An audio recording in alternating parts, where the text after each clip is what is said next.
po dlhšom čase prečítal správy našich skvelých médií a opäť sa mi potvrdzuje, že sú posadnuté nenávisťou, že zo zrnka pravdy vedia upiecť trojkilový bochník klamstiev, že skvele vedia oddeliť plevy od zrna, aby potom zverejnili len plevy. Opäť sa mi potvrdzuje, že to bolo jedno z najsprávnejších rozhodnutí vzdať sa mobilného telefónu. Naozaj žijem a pracujem už niekoľko rokov bez mobilu. Chápem, že nie každý si to môže dovoliť, ale v mojom prípade som minimálne oslobodený od sledovania negatívneho a nenávistného mediálneho priestoru na minútovej báze, ako to robia iní politici, ktorí s mobilnými telefónmi pracujú. Typickým príkladom mediálneho zúfalstva a nenávisti bola interpretácia správy francúzskeho prezidenta pána Macrona o našom stretnutí v Paríži, keď hovoril o strategickom prebudení. Denník N, Smečko či Aktuality sa išli pretrhnúť v informovaní, že som vraj urobil nejakú otočku, že Slovensko sa strategicky prebudilo. Ani jedno, ani druhé nie je pravda. Nevynášam informácie ze dôverných rozhovorov.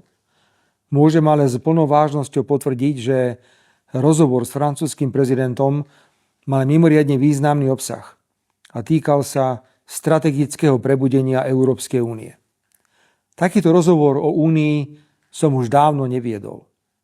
Nikdy sa však nevzdám koncepcie slovenskej suverénnej zahraničnej politiky, orientovanej na všetky 4 strany, ktorá prináša pre Slovensko veľký efekt.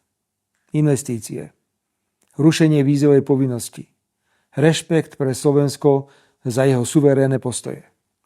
Nikdy nebudem robiť žiadne otočky.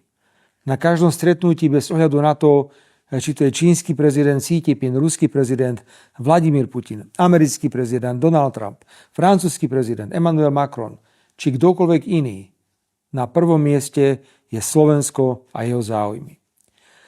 V tomto duchu som bol na stretnutí s francúzskym prezidentom osobitne ostrý na adresu Európskej komisie a jej návrhu zastaviť akýkoľvek dovoz plynu z Ruska do Európy.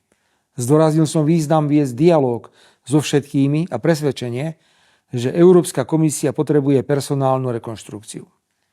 Ako mám pre Boha rešpektovať komisára Európskej komisie pre energetiku, ktorý pred 2 dňami vyhlásil, že sa obáva závislosti Európskej únie od dovozu skvapalneného plynu zo Spojených štátov.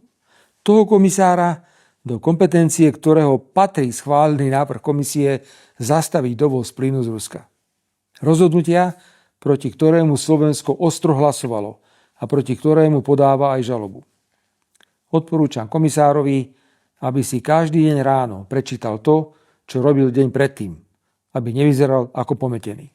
A celkovo, ak sa pozriem na jeho výkon, ako sa na nás vykašľal po zastavení tranzitu ruského plynu cez Ukrajinu, ako nič nerobí s vysokými cenami energií, bolo by asi užitočnejšie, keby sme do jeho kresla posadili plyšového medveďa.